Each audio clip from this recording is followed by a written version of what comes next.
Hello दोस्तों, हमें movie की स्टार्टिंग में एक ट्रेन में कुछ बच्चों को दिखाया जाता है जो कि अंताक्षरी खेल रहे थे और बहुत मज़े कर रहे थे। तभी हमें एक वहाँ बच्चा आता है जो एक प्रोग्राम की पैम्पलेट्स लेकर सबको बांट देता है। उस प्रोग्राम में फ़र्स्ट प्राइज़ एक लैपटॉप था, जिसको देखकर इंसिया, जो कि हमारे मूवी की हीरोइन है, वो बहुत खुश हो जाती है क्योंकि उसे कहीं न कहीं लैपटॉप चाहिए था। फिर स्टेशन उसकी माँ नज़्मा उसको लेने आती है, जो कि चश्मा लगाए होती है। तो वो अपनी माँ से पूछती है कि आपने चश्मा क्यों लगाया हुआ है, क्या आपको इतना भी तरीका नहीं है। माँ कहती है कि तुम ये छोड़ो और मेरी बात सुनो। क्या तुम्हें पता है कि शक्ति कपूर ने एक बच्चे को बहुत बुरी तरह डांटा और वो बच्चा बहुत रोया। फिर वो दोनों एक ऑटो में बैठ जाते हैं, जिसमें उसकी माँ अपना चश्मा उतारती है और अपना वो घाव दिखाती है जिसको उसके पति फारूक ने मारा था। फिर हम एक टीवी शो में शक्ति कपूर और कुछ और जजेस को देखते हैं जो कि एक टैलेंट शो को होस्ट कर रहे थे, जिसमें शक्ति कपूर की उन जजेस से लड़ाई हो जाती है। फिर हम इंसिया को टीवी पर एक सिंगिंग अवार्ड शो देखते हुए देखते हैं, जिसमें मृणाली ठाकुर को अवार्ड मिलता है, पर वहाँ पर वो मृणाली ठाकुर की जगह खुद को इमेजिन करने लगती है बेस्ट सिंगर का अवार्ड लेते हुए। फिर वह अपनी माँ को उस स्कूल के कंपटीशन के बारे में बताती है जिसमें फर्स्ट आने पर लैपटॉप मिलेगा। तो उसकी माँ उससे बोलती है कि ठीक है, जब रात को बाबा आएंगे तो सही समय देखकर उनसे बात कर लेना। रात को जैसे ही उसके बाबा आते हैं, उसकी माँ उनको खाना देती है, लेकिन खाने में नमक कम होने की वजह से उसके बाबा उन पर चिल्लाने लगते हैं और खाना फेंक देते हैं। फिर हम देखते हैं कि इंसिया उसी पैम्पलेट से उस खाने को पूछ रही। फिर रात को इंसिया अपनी माँ से कहती है कि माँ, बाबा आपके लायक नहीं हैं, आपको बाबा को छोड़ देना चाहिए। अगली सुबह इंसिया के बाबा को अपनी नौकरी के लिए जाते हुए देखते हैं और जब इंसिया स्कूल से आती है तो टेबल पर एक गिफ्ट रखा हुआ देखती है, जिसे देखकर वो बहुत खुश हो जाती है। खोलने पर उसमें एक लैपटॉप निकलता है और फिर वो अपनी माँ से पूछती है कि माँ, आपके पास इतने पैसे कहाँ से आए, चलो इसे वापस करके आते हैं, मुझे नहीं चाहिए ये लैपटॉप। तो उसकी माँ कहती है कि बेटा, मैं तुम्हें ज़िंदगी में कुछ भी नहीं दे पाई, कम से कम ये मौका तो मेरे से मत छीनो। फिर वो लैपटॉप पर बहुत मज़े करते हैं, तरह तरह की तस्वीरें खींचते हैं। तभी रात में इंसिया लैपटॉप देख रही थी कि तभी उसे एक गाना दिखाई देता। उसे एक आइडिया आता है कि क्यों ना वो भी एक गाना रिकॉर्ड करे और यूट्यूब पर डाले। दिक्कत थी कि वो अपना फेस नहीं दिखा सकती थी, वरना उसके बाबा देख लेते। तो उसकी माँ उसको बुर्का पहनकर गाना गाने के लिए बोलती है। फिर वो खुश होकर बुर्का पहनकर बहुत प्यारा गाना गाती है। अगली सुबह वो अपनी माँ को दिखाती है कि रातों रात उसका गाना बहुत हिट हो गया है और कई हज़ार लोगों ने उसके गाने को देख लिया है और पसंद किया है। फिर उसकी माँ उसको बोलती है कि सुनो, कल पापा आ रहे हैं तो अपने इस लैपटॉप को थोड़ा दूर रखना ताकि उनको शक ना हो इसके बारे में। तो वो कहती है कि माँ, बाबा कब जाएंगे 11 महीने के लिए रियाद में, क्योंकि उसके बाबा वहीं पर नौकरी करते थे। फिर वो लोगों के प्यारे प्यारे कमेंट्स पढ़ने बैठ जाती है, जो कि बहुत सारी तादाद में उसको आ रहे थे। अगली सुबह इंसिया के बाबा रियाद से वापस आ जाते हैं और इंसिया के हाथ में उस लैपटॉप को देखकर पूछते हैं कि ये लैपटॉप कहाँ से आया। इंसिया की माँ उनको झूठ बोल देती है कि ये उनके भाई ने उनको दिया है, क्योंकि उनके घर पर ये बेकार पड़ा था। जिस पर उसके बाबा कहते हैं कि तुम्हारे भाई हमेशा बेकार चीज़ ही हमारे घर पर भेजता है, यही तो उसका काम है। फिर हम इंसिया को देखते हैं जो कि अपने ख्वाबों में डूबी रहती। तभी सीन शिफ्ट होकर उसके ट्यूशन टेस्ट की तरफ आ जाता है। हम देखते हैं कि अखबार में सीक्रेट सुपरस्टार की एक फ़ोटो और आर्टिकल आया हुआ था। इंसिया उसको देखती है और बहुत खुश हो जाती है और सोचती है कि क्या लिखा होगा मेरे बारे में। तो वो जल्दी जल्दी अपना टेस्ट अपनी मैम को सबमिट करके बोलती है कि मैम, मेरा हो गया। उसकी मैम पूछती हैं कि इतनी जल्दी कैसे हो गया तुम्हारा, दिखाओ।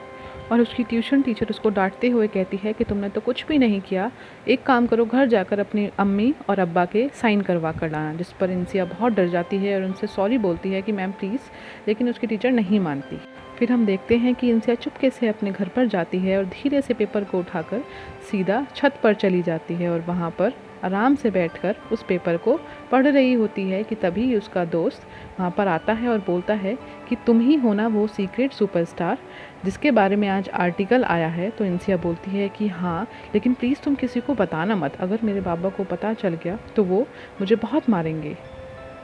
और वो दोस्त इंसिया को प्रपोज भी कर देता है कि मैं तुम्हें पसंद करता हूँ। वहाँ उसके बाबा न्यूज़पेपर के बारे में पूछते हैं तो इंसिया का भाई उनसे झूठ बोल देता है कि बाबा आज तो पेपर आया ही नहीं है। फिर फारूक अपनी पत्नी को रात में एक शादी में जाने के लिए बोल देते हैं। इधर इंसिया अपने कमेंट चेक कर रही होती है और वहाँ उसे शक्ति कपूर की एक वीडियो मिलती है जो उसकी बहुत तारीफ कर रहा था और खुद के साथ एक गाना रिकॉर्ड करने का ऑफर देता है, लेकिन इंसिया उसे पसंद नहीं करती क्योंकि उसे लगता था कि वो बहुत घमंडी है और सबसे लड़ाई झगड़ा करता रहता है। फिर इंसिया अगले सुबह अपने बाबा के पास टेस्ट पेपर लेकर जाती है उनसे साइन कराने के लिए, तो उससे बोलते हैं कि फिर तुम्हारे 50% मार्क्स ही आए होंगे। तो इंसिया उनसे बोलती है कि बाबा ये टेस्ट सिर्फ ऐसे ही था, लेकिन अगली बार मैं बहुत मेहनत करूंगी अपने स्कूल के टेस्ट के लिए। लेकिन इंसिया के बाबा नहीं मानते और उसको गिटार लाने के लिए बोलते हैं। इंसिया गिटार लाती है और देखते ही देखते उसके बाबा गिटार के एक एक करके सारे तार निकाल देते हैं और उसको थमा देते हैं, जिसको देखकर इंसिया को बहुत गुस्सा आता है और उसकी माँ को भी बहुत बुरा लगता है। फिर इंसिया उनसे बोलती है कि बाबा इस टेस्ट का मेरे गिटार से क्या लेना देना। तो उसके बाबा बोलते हैं कि यही इन सब की जड़ है और इसको बाहर फेंक दो उठाकर। ये देखकर इंसिया को बहुत ज़्यादा गुस्सा आने लगता है और वो अपने बाबा से बहस करने लगती है कि आपने ऐसा क्यों किया और बाकी बातों के लिए भी लड़ाई करने लगती है। लेकिन उसके बाबा को उससे बोलते हैं मेरे सामने ज़्यादा बोलने की ज़रूरत नहीं है, वरना तुम्हें पता है ना कि तुम्हारी माँ का क्या हाल होता है, तुम भी ज़्यादा दिन बच नहीं पाओगी। जिस पर उसकी माँ बीच में आकर उनको रोक लेती है और इंसिया को अंदर जाने के लिए बोल देती है, जिससे इंसिया किसी तरह अपने बाबा से बच जाती है। पर इस घटना के बाद से इंसिया बहुत दुखी आने लग जाती है और उससे ना उसका स्कूल में मन लग रहा था और ना ही घर पर। कि इस हालत को देखकर उसका दोस्त उसको मनाने की कोशिश करता है, उसे तरह तरह की चीज़ों और खेल दिखाकर उसे हंसाने की कोशिश करता है। देखते हैं कि इंसिया की माँ रात को एक शादी में जाने के लिए तैयार हो जाती है। तभी उसके बाबा पूछते हैं कि अरे तुम्हारा गला खाली क्यों है, कि वो नेकलेस पहन लो जो तुम्हारे बाबा ने तुम्हें दिया था, वरना वहाँ पर लोग बोलेंगे कि इंजीनियर साहब अपनी पत्नी को कुछ भी नहीं दे पाए। जिसे सुनकर उनकी माँ बहाने बनाने लगती है कि वो नेकलेस मैंने लॉकर में रखवा दिया। जिस पर उसके हस्बैंड बोलते हैं कि तुम पागल हो गई हो कि हमारा तो लॉकर कब का बंद हो चुका है। बहाने बनाकर बात को टालने की कोशिश करती है, लेकिन उसके बाबा नहीं मानते। तभी इंसिया बीच में आती है, बोलती है कि माँ मैं आपकी मदद करवाती हूँ उसको ढूंढने में। अपनी माँ को घबराया हुआ देखकर वो उनसे बोलती है कि माँ क्या आपने वो लॉकेट बेचकर ही मेरा लैपटॉप लिया। उसकी माँ बोलती है कि हाँ। फिर भी बाबा के डर से वो उसे ढूंढने की एक्टिंग करते रहते हैं, लेकिन उसके बाबा उनकी ये सारी बातें सुन लेते हैं। दरअसल उसके बाबा को पहले ही पता चल गया था कि वो नेकलेस बेचकर ही उन्होंने वो लैपटॉप खरीदा है। उनसे बोलती है कि बाबा इसमें अम्मी की कोई गलती नहीं है, मैंने ही दरअसल जिद करी थी उस लैपटॉप के लिए। उसके बाबा उसकी बात नहीं सुनते और उसकी माँ को ले जाने लगते हैं। इनसे उन्हें बहुत रोकती है कि बाबा प्लीज इसमें मेरी गलती है, इसमें मेरी गलती है, लेकिन उसके बाबा नहीं सुनते और ले जाकर उसकी अम्मी को बहुत मारते हैं। इनसे उनसे रिक्वेस्ट करती रहती है कि बाबा प्लीज अम्मी को ना मारे, इसमें सिर्फ और सिर्फ उसकी गलती है, अम्मी की कोई गलती नहीं है। इनसे के बाबा उसकी एक नहीं सुनते और उसको बोलते हैं कि जाओ कमरे से बाहर चली जाओ। या नहीं मानती तो वो उसकी माँ को बहुत जोरदार थप्पड़ मारते हैं। उसकी अम्मी उससे बोलती है कि इनसे जाओ भाई को लेकर कमरे से बाहर चली जाओ। इनसे भाई को लेकर कमरे से बाहर चली जाती है। वो सब लोग उस मारपीट की आवाज़ सुन रहे होते हैं। जब इंसिया से बर्दाश्त नहीं होता वो अंदर जाती है और देखती है कि माँ जमीन पर पड़ी हुई है। बाबा से रिक्वेस्ट करती है कि बाबा इसमें सिर्फ और सिर्फ मेरी गलती है, अम्मी को ना मारे। जिस पर उसके बाबा बोलते हैं कि हाँ बिल्कुल तुम्हारी ही तो गलती है, तुम्हारी वजह से ही तो ये सब हो रहा है। एक काम करो, वो लैपटॉप लेकर आओ, लाकर उसे बाहर फेंक दो, क्योंकि वही इन सब की जड़ है। इतनी गुस्से में होती है कि वो लैपटॉप लाती है और उसे ऊपर से नीचे फेंक देती है। देखते ही देखते लैपटॉप नीचे गिरता है और बिल्कुल चकनाचूर हो जाता है, और साथ ही साथ उसकी और उसकी माँ के सपने भी, जो कि उन दोनों ने इंसिया को लेकर देखे थे कि वो बड़े होकर एक बहुत बड़ी सिंगर बनेगी, और उसकी माँ उस टूटे हुए लैपटॉप को देखते रहते हैं। इस दिन से इंसिया बहुत दुखी रहने लग गई थी। ना उसका स्कूल में मन लग रहा था और ना ही कहीं और, जिसको उसका वो फ्रेंड नोटिस कर रहा था और उससे बात करने की कोशिश कर रहा था, लेकिन इंसिया उसे लगातार अवॉइड कर रही थी। फिर एक रोज उसके बाबा मिठाई का डिब्बा लेकर आते हैं और अपने रियाद में प्रमोशन की खबर सबको देते हैं। इसे सुनकर इंसिया तो बहुत खुश होती है कि चलो अब पापा 11 महीने के लिए रियाद चले जाएंगे, लेकिन उसकी माँ वहीं बहुत दुखी होती है। उसके बाबा इंसिया को एक लड़के की तस्वीर दिखाते हैं और बोलते हैं कि ये मेरे दोस्त का बेटा है और बहुत अच्छा लड़का है, वहाँ जाकर हम तुम्हारी से शादी करवा देंगे। इंसिया गुस्सा होकर वहाँ से चली जाती है और रात में इंसिया अपनी माँ से बात करती है कि आपको पता था ना कि बाबा का जब रियाद में प्रमोशन होगा तो सिर्फ उन्हें ही नहीं, हमें भी रियाद में ही सेटल होना पड़ेगा। फिर हम टीवी में एक वकील का इंटरव्यू देखते हैं जिनका कि आज तक का हर केस जीतने का रिकॉर्ड था, और इन्होंने ही शक्ति कपूर और उनकी वाइफ की डाइवोर्स का केस भी जीता था। इंसिया उनका नाम लिख लेती। फिर उसका दोस्त उसे शक्ति कपूर को कॉल करने की बात करता है, पर इंसिया नहीं मानती, लेकिन फिर वो कॉल कर लेती है पर कॉल नहीं उठती, जिस पर इंसिया को बहुत गुस्सा आता है। लेकिन तभी उसका दोस्त भागा आता है कि शक्ति कपूर की कॉल आई है। फिर इंसिया शक्ति कपूर से बात करती है और अपने बारे में बताती है। तो शक्ति कपूर से मुंबई आने का ऑफर देता है, तो वो और उसका दोस्त प्लान करते हैं कि वो स्कूल को बंक करके मुंबई एयरपोर्ट पर जाएं, जिसके लिए उसका दोस्त स्कूल से दीवार कूदकर जाने में उसकी मदद करता है और उसको वहाँ पर पहुँचने के लिए क्या क्या करना होगा वो समझाता है। इंसिया एयरपोर्ट पहुँचती है और वहाँ पर टिकट वगैरह लेती है। फिर वो फ्लाइट में पहुंचती है और अपनी सीट पर बैठ जाती है, जैसा कि उसने दोस्त ने उसे बताया था। जब वह वहाँ पर उतरती है मुंबई एयरपोर्ट पर, उसे लेने के लिए शक्ति कपूर का ही एक आदमी आता है। पहले तो मना करती है लेकिन फिर उस पर विश्वास करके चली जाती है। वो देखती है कि वहाँ पर शक्ति कपूर बैठा हुआ था जो अपने लिए एक गाना शूट कर रहा था। वो इंसिया को देखकर बहुत खुश होता है और उसकी बहुत सारी तारीफ़ करता है और उससे कहता है कि मैं तुम्हें इस इंडस्ट्री का बहुत बड़ा सिंगर बना दूंगा।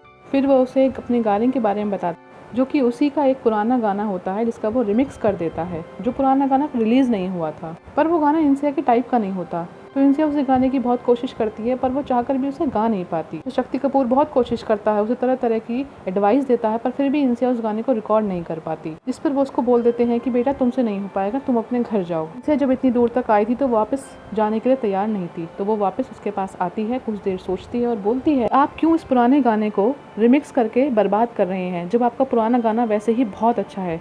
तो उन दोनों की बातचीत होती है और वो मान जाते हैं कि अब वो अपना नया नहीं बल्कि पुराना गाना पुराने ही तरीके से रिकॉर्ड करेंगे, जिसके लिए वो फिर ट्यून वगैरह सेट करते हैं और इंसिया गाना गाना शुरू करती है। जैसे ही इंसिया गाना गाना शुरू करती है उसकी उस आवाज़ को सुनकर सभी लोग बहुत हैरान हो जाते हैं और साथ ही शक्ति कपूर भी। वो बहुत प्यारा गाना गा रही होती है जिसको सुनकर शक्ति कपूर उससे बहुत इम्प्रेस होता है और धीरे धीरे वो उस गाने में एक नई जान डाल देती है, जिसके बाद वहाँ पर बैठे सभी लोग उस गाने को एंजॉय करने लगते हैं और उस पर तालियां बजाना शुरू कर देते हैं। और शक्ति कपूर बोलता है कि ये गाना सुपर डुपर हिट है, तुम याद रखना मेरी बात।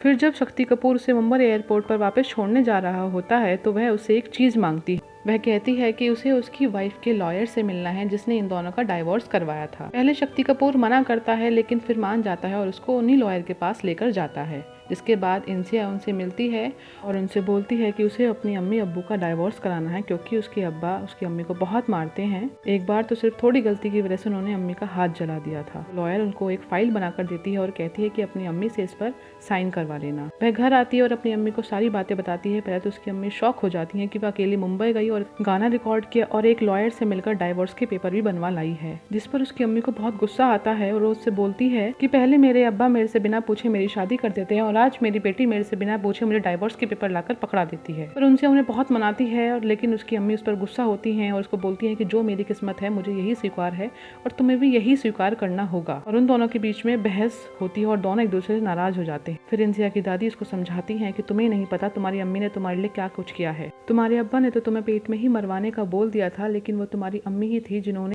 तुम्हारे अब्बा के खिलाफ जाकर उनसे लड़ाई कर कर तुम्हें जन्म दिया और आज तक तुम्हारे लिए लड़ रही हैं तुम्हारे अब्बा से। सुनकर इंसिया बहुत इमोशनल हो जाती है और वो डिसाइड करती है कि वो अपना यूट्यूब अकाउंट बंद कर देगी और वो वही करेगी जैसे उसकी अम्मी चाहती हैं। जिस तरह उसकी अम्मी ने इसको नहीं छोड़ा वह भी अपनी अम्मी को नहीं छोड़ेगी। फिर उसे शक्ति कपूर का कॉल आता है और वो कहता है कि तुम चिंता मत करो, मैं लॉयर से मिलकर तुम्हारे और तुम्हारे अब्बा का डाइवोर्स करवा दूंगा, तुम्हें रियाद जाने की कोई ज़रूरत नहीं है। पर इंसिया उनसे मना कर देती है और वो बोलती है कि वो एक्सेप्ट कर चुकी है, जो उसकी अम्मी की किस्मत है वही उसकी किस्मत होगी।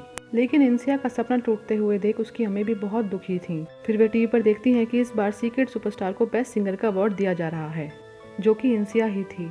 अगले दिन हम लोग देखते हैं कि वो अपना सारा सामान पैक करके रियाद जाने के लिए निकल रहे होते हैं, जिसमें इंसिया का गिटार भी होता है। पर वो सभी लोग बहुत दुखी होते हैं, वो वहाँ जाना नहीं चाहते थे।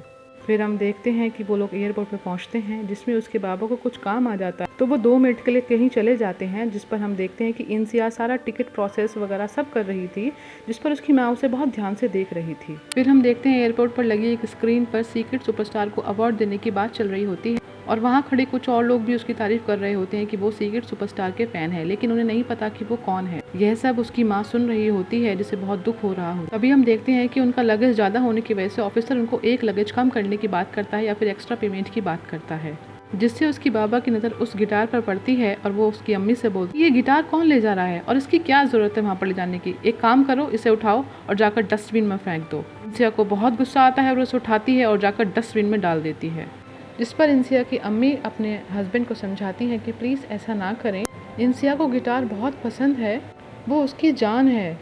जिस पर उसके अब्बू उसको चुप रहने के लिए बोलते हैं, लेकिन यहाँ इंसिया की अम्मी को बहुत गुस्सा आता है। वो उनको समझाती हैं पर फिर भी उसके अब्बा नहीं मानते और उनसे कहते हैं कि जैसा वो कह रहे हैं सिर्फ और सिर्फ वैसा करो, वरना यहीं सबके सामने वो उसे मारना शुरू कर देंगे। जिसे सुनकर इंसिया डर जाती है और अपनी माँ को चुप रहने के लिए बोलती है। लेकिन इस बार इंसिया की अम्मी चुप नहीं रहती और कहती हैं कि ये सिर्फ गिटार नहीं है, यह इंसू का सब कुछ है, उसका सपना है और सपनों के बिना जिंदगी का कोई पॉइंट ही नहीं। सपनों के बिना ज़िंदगी बिल्कुल अधूरी हो जाती है और ज़िंदगी में सपना देखना इतना तो सबको अलाउड ही होना चाहिए। फिर वह जाती हैं और डस्टबिन में से गिटार को वापस उठाकर ले आती हैं, जिस पर उसके अब्बू गुस्सा होते हैं। लेकिन इस बार वो अपना बैग ओपन करके वही डाइवोर्स वाली फाइल बाहर निकालती हैं और उस पर साइन करना शुरू कर देती हैं। जब उसके अब्बू उससे पूछते हैं कि तुम ये क्या कर रही हो, वो उनको फाइल देते हुए बोलती हैं कि मैं तो अनपढ़ हूँ, लेकिन आप तो पढ़े लिखे हैं ना, पढ़ लीजिएगा। अब मेरा और मेरे बच्चों का आपसे कोई ताल्लुक़ नहीं है। और अपनी सास से गले मिलकर उनका आशीर्वाद लेकर वो अपने बच्चे को लेकर वहाँ से निकल जाती हैं। और उनके हस्बैंड उनको रोकने के लिए उनके पीछे पीछे दौड़ते हैं, लेकिन उसकी अम्मी उनकी एक नहीं सुनती। गार्ड उनको बोलता है कि मैम अगर आप यहाँ से बाहर जाएंगी तो फिर अंदर नहीं आ पाएंगी, पर उसकी अम्मी बोलती हैं कि इससे अच्छी बात तो और कुछ हो ही नहीं सकती। और वो अपने बच्चे को लेकर एग्जिट गेट से बाहर निकल जाती हैं। और फिर वो शक्ति कपूर को फ़ोन करके अवार्ड शो में आने के लिए बोलते हैं और हम देखते हैं कि इनसे अपने परिवार और अपने दोस्त के साथ अवार्ड शो में पहुंच जाती है, जहां उसे उसके फ़ैन मिलते हैं जो कि उसके साथ बहुत सारी पिक्चर्स क्लिक करते हैं। फिर हम देखते हैं कि उस साल के बेस्ट सिंगर के अवार्ड को नॉमिनेट किया जाता है, लेकिन यह सीक्रेट सुपरस्टार की बजाय मृणाली ठाकुर को दिया जाता है, जिसे सुनकर सब हैरान रह जाते हैं। लेकिन फिर भी वो लोग उनके लिए क्लैपिंग करते हैं। पर मृणाली ठाकुर वो अवार्ड लेने से मना कर देती हैं और बोलती हैं कि इस बार मैं नहीं बल्कि सीक्रेट सुपरस्टार इस अवार्ड को डिजर्व करती है। और वो इंसिया को स्टेज पर आकर ये अवार्ड लेने के लिए इनवाइट करती हैं। इंसिया उठती है और स्टेज पर जाने लगती है। वह उस बड़ी सी स्क्रीन पर खुद को देख रही होती है। फिर वह अपना बुर्का उतारती है और स्टेज पर जाती है। स्टेज पर जाने के बाद वह उनसे माइक लेती है और बोलना शुरू करती है कि मैं आज आपको सीक्रेट सुपरस्टार की कहानी बताती हूँ। हमारी अम्मी ने अपना इकलौता हार बेचकर हमारे लिए एक लैपटॉप खरीदा था, जिस पर उन्हें अब्बा ने बहुत मारा। मेरे अब्बा तो हमारा अंत हमारी अम्मी के पेट में ही कर देना चाहते थे, लेकिन हमारी अम्मी की वजह से ही आज हम यहाँ पर खड़े हैं। सुपरस्टार कौन हुआ, हम या हमारी अम्मी? और वो भागकर जाती है और जाकर अपनी माँ को गले लगा लेती है। वो अपनी माँ से कहती है कि माँ, आप डरपोक नहीं हो, आप तो फाइटर हो, आप बहुत बहादुर हो। जिसको देखकर वहाँ खड़े सभी लोग खड़े हो जाते हैं और इमोशनल होकर उनके लिए ताली बजाना शुरू कर देते हैं।